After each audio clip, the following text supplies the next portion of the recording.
Welcome to the World's 2020 group stage. World's group stage is where hope still lives. Rogue, I think expectations are on that they can turn it around for the LEC. Malphite ultimate on the side of Rogue, so there it is. Flash in for three. Rogue have shown up to Worlds to dominate the competition. PSG is behind you. You have a mountain ahead with Damwon. That's Zoom dead, Loken dead, Lamau dead. Who's next?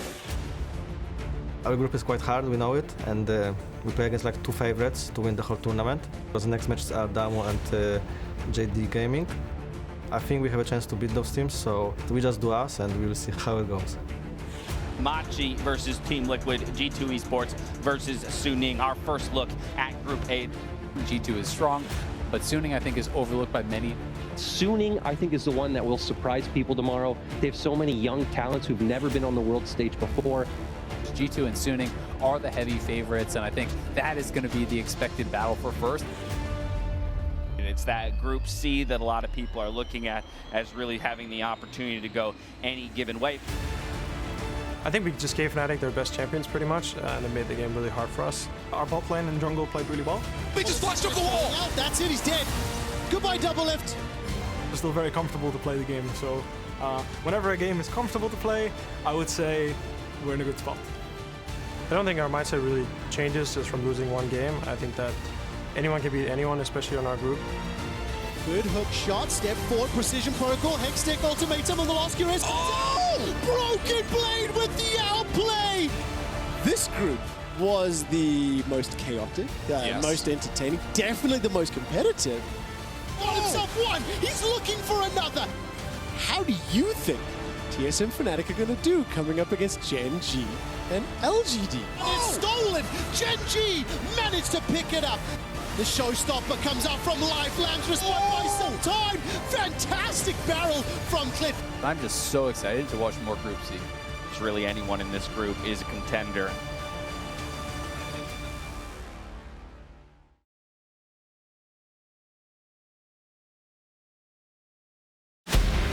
You never know what will happen at Worlds. The stage is set, the curtain is drawn. 没人能够预见会是这种情况。 This is the key people want to see. 新的王者诞生了 Kaboom! They lit the fuse. 你看到了吗 They're gonna win. This is it.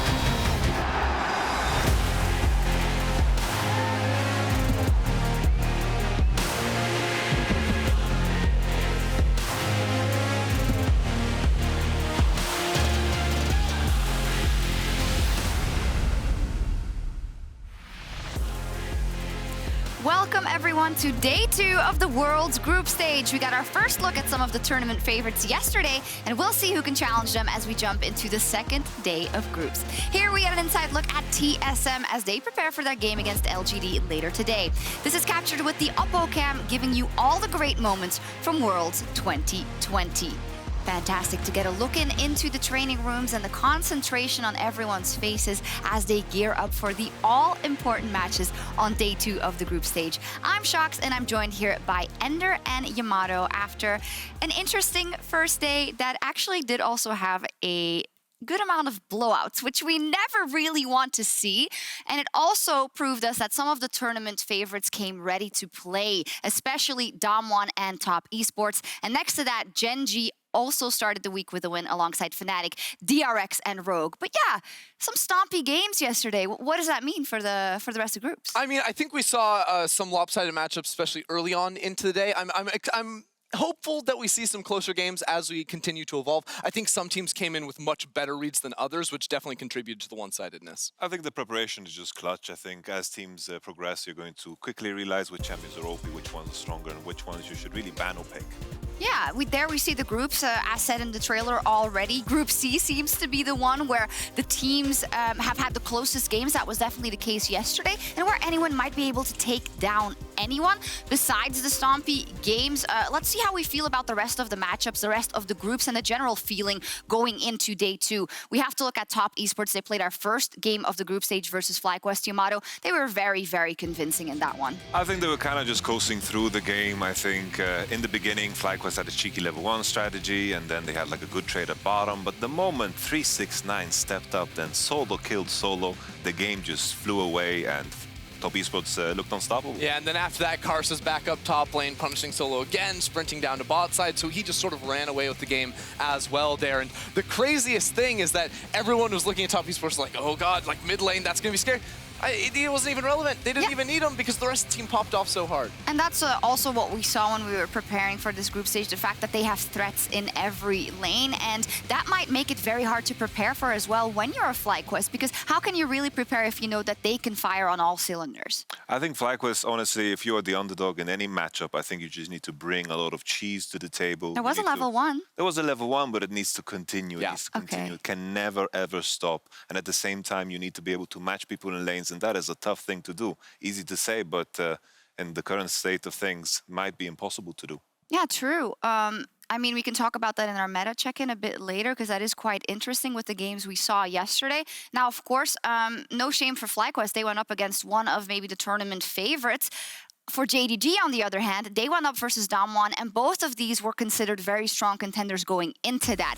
How does the match you saw of Damwon versus JDG yesterday change that, Ender? Well, obviously Damwon was the significantly better team on the day. I don't want people to look at this game and say JDG are bad or they're not going to show up and, you know, be a legitimate contender, especially later on in this tournament. I still have very high praise for this team. I think they came in with a poor read with some of the things they drafted up against Damwon. And then also, once that jungle matchup started getting skewed from the level 1, it was really hard to pull back. I think historically Korean teams have always been very, very strong in group stages, and I think that continues with the very, very well-prepared strategy Damwon had. They executed on the advantage that they got from level 1 because they kept Nuguri, and of course JDG did this level 1 many times in the finals against Top Esports. So they did their research, punished well, and kept going with that tempo within the game. We'll take a lot of time later to dive into kind of the meta and also this draft specifically of this game. But first, I also want to talk about one of our juiciest matchups yesterday. Fnatic took on TSM,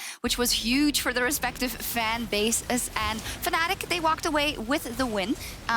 It was, I want to say it was very back and forth, but it seems like the macro game was a bit more in Fnatic's favor. I think usually what I tie to the 2 roles that I tie to the macro is just the jungle and the support role. I felt like Selfmade had full control over the jungle due to all the vision that Hillisang put up. There was a statistic within the broadcast where the vision score was double on Hillisang, and usually I don't pinpoint that as something that you should reference to, but when it's double, that is significant. Yeah, that was a big one. I think that this vision game played into really well how Fnatic were able to play the map around big objectives, because TSM did do a good job in lane. I think that's fair to say, but when it came to the Baron, I mean, Fnatic just snuck it away. They just ran to it when they saw 3 members of TSM on the bot side, and TSM couldn't get there fast enough, and that was a poor read. And then we saw when the Dragon came up, and Fnatic again just run it straight down mid lane, because there's only a Camille there. They can't clear the minion waves. That was where I think Fnatic really were able to jump out to a lead. Of course, giving over the Lucian and the Evelynn, which was so strong for them in playoffs. But as said, and as we heard from Bjergsen also,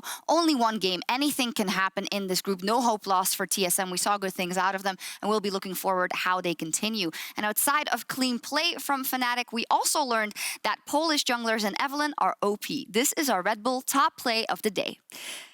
I mean, we've seen it a couple of times, actually.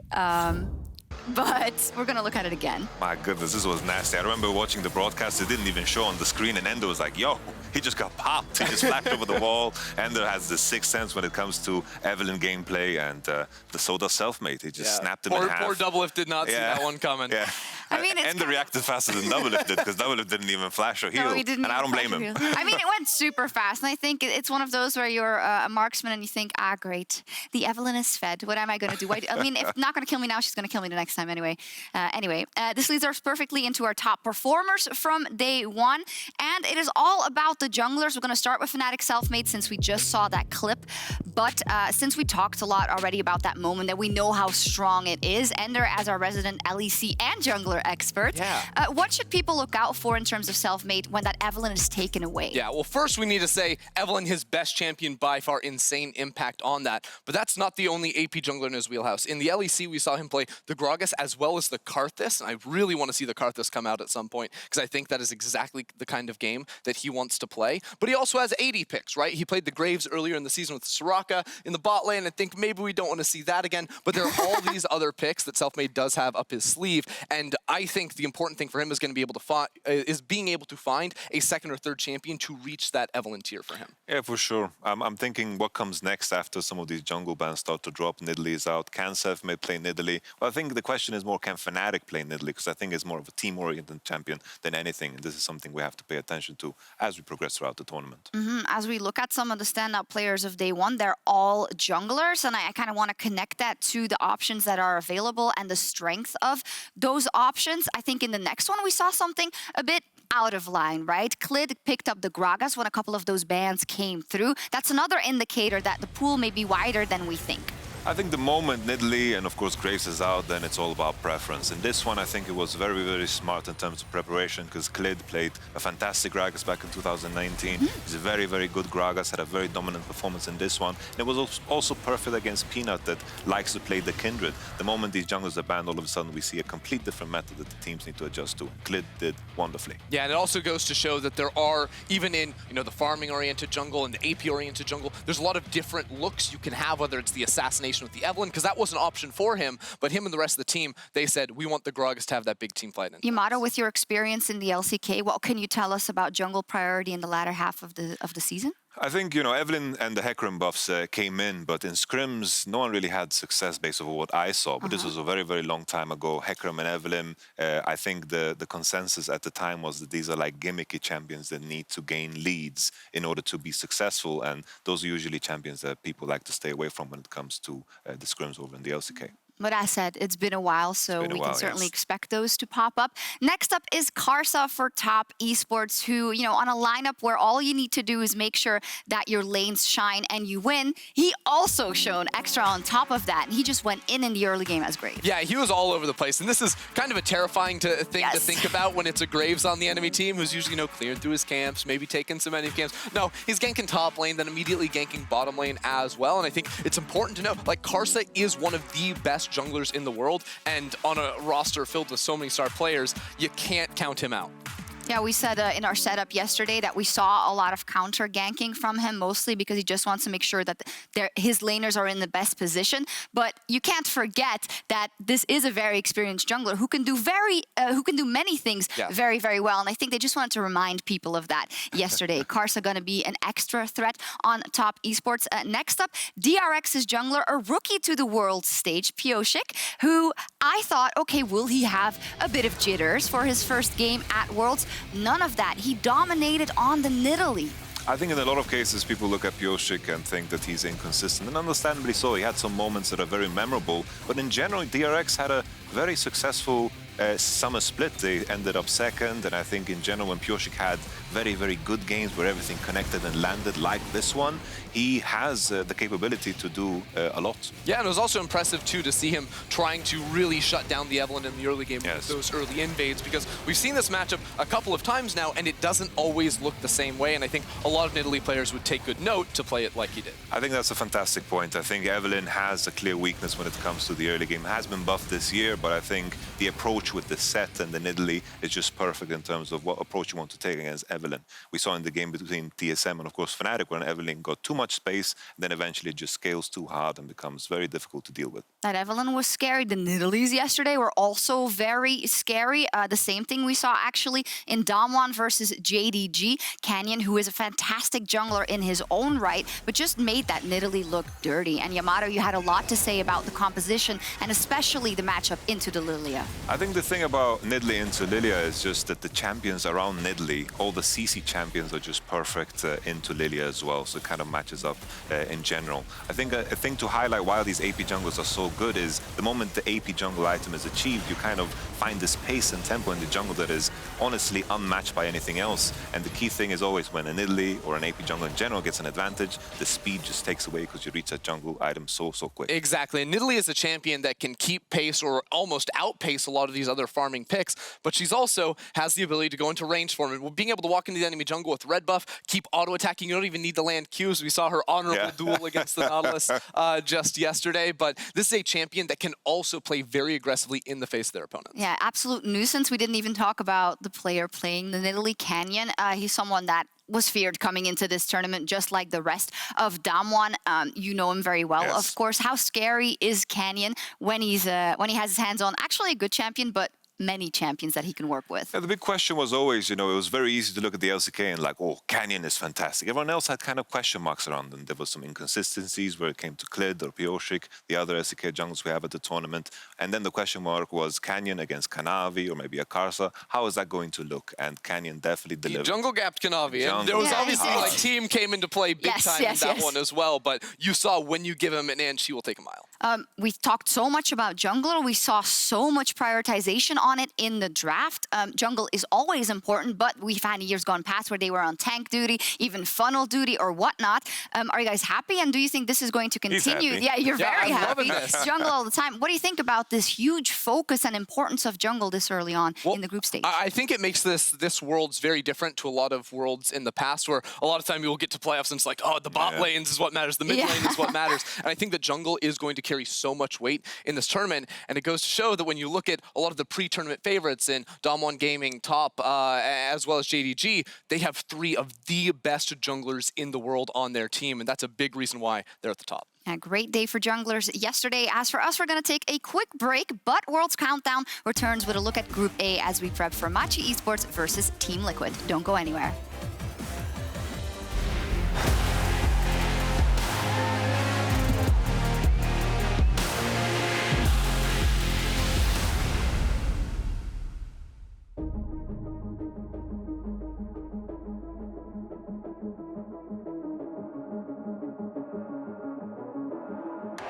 Welcome to the world, no heroes and villains. Welcome to the war, we've only begun. So pick up your weapon and face it.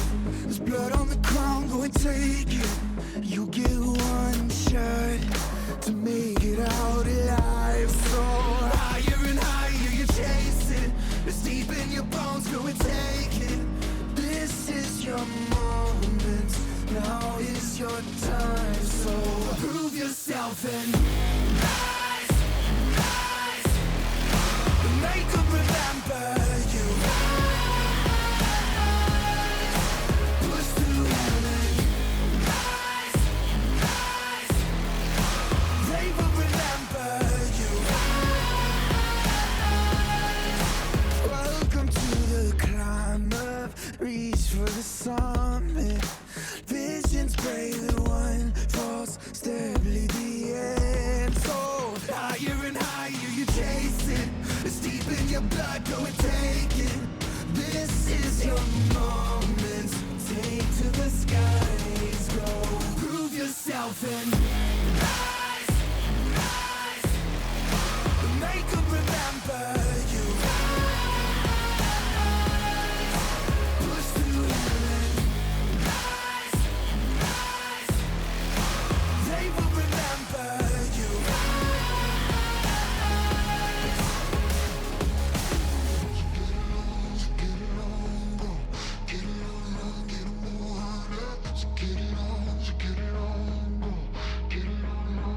It is you fight among the dead beneath the dirt.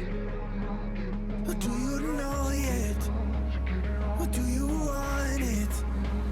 And when the giants call to ask you what you're worth, do you know if we don't die? Prove yourself and rise, rise. Make them remember you. Push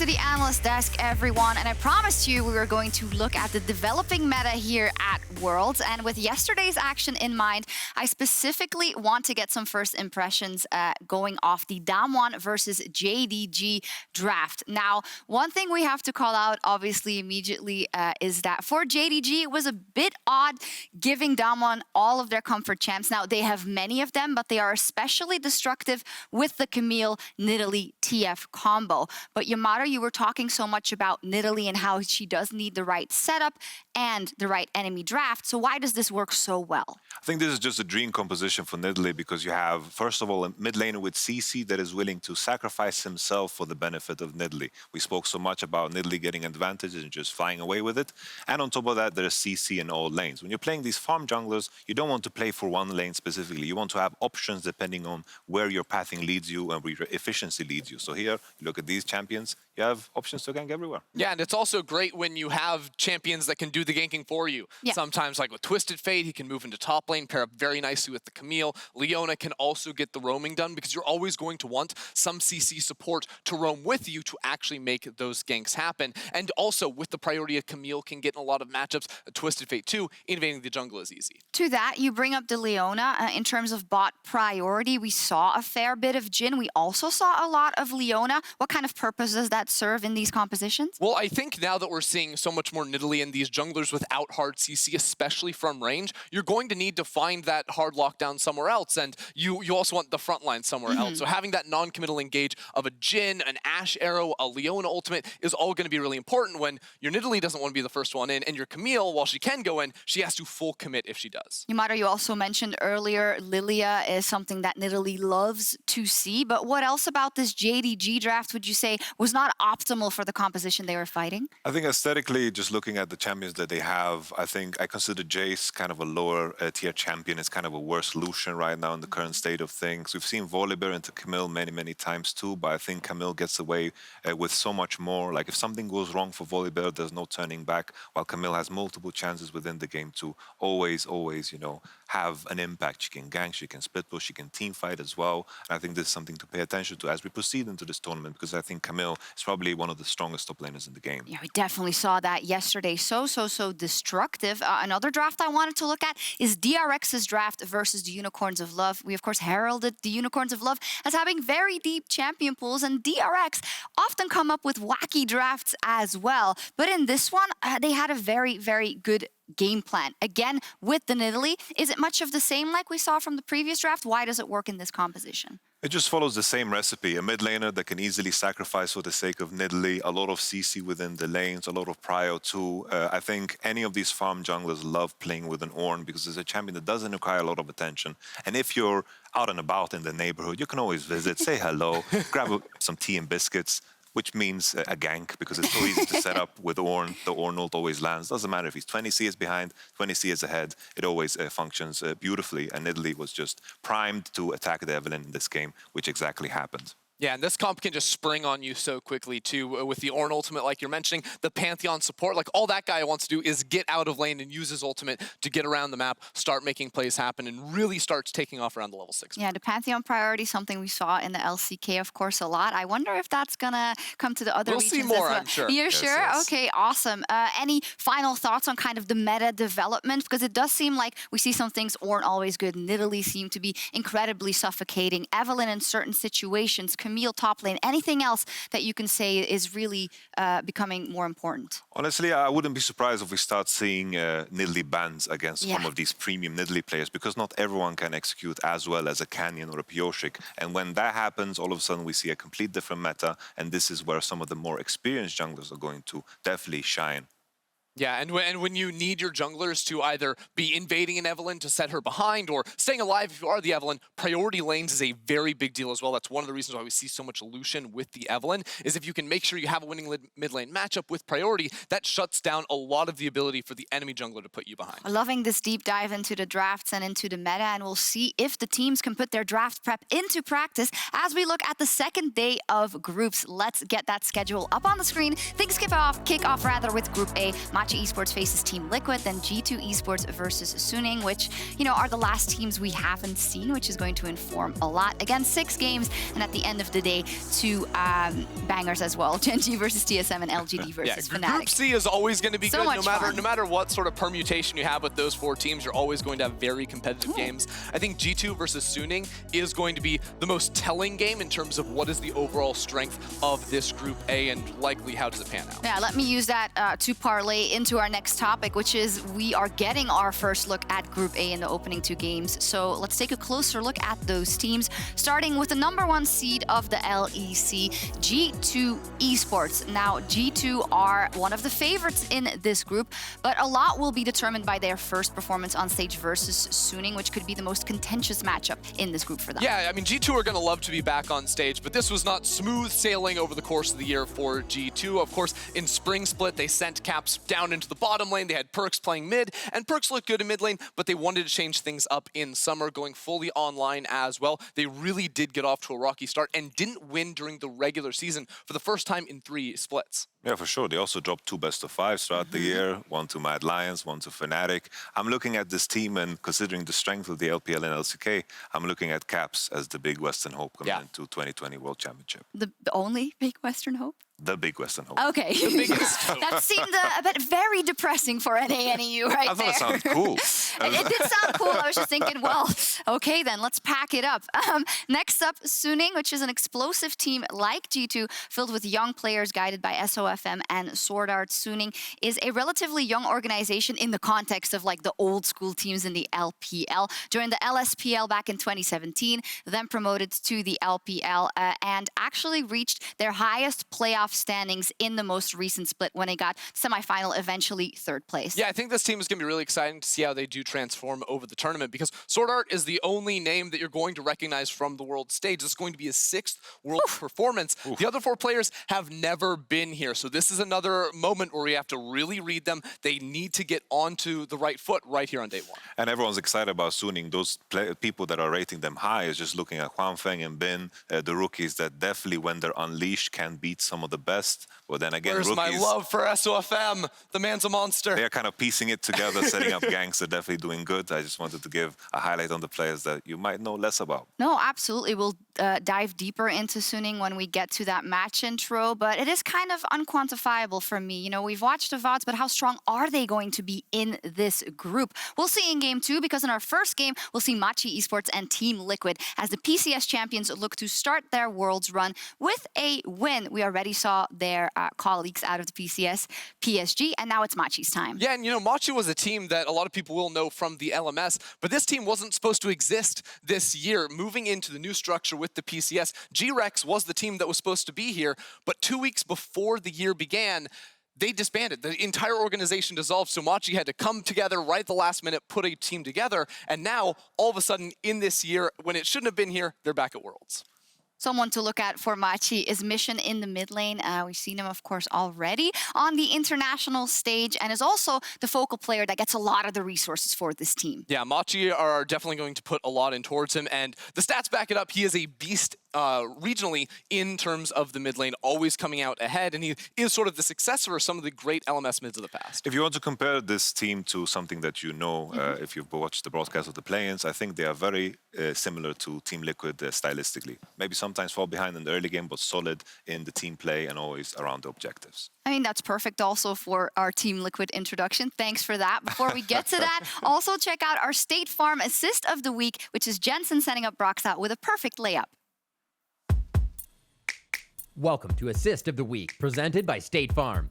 This assist zeroes in on the mid lane of Team Liquid versus Legacy Esports, with Jensen setting up Broxa, who fires no warning shots while taking down Tally. Doesn't want a piece of that at all. Tally locked up with the shockwave. Jensen trying to try and put some extra damage down with the command attack. But boom! Collateral damage from across the wall finds his 5th kill of the game. I mean, Bobib's right there, but Broxa won't let him save the day.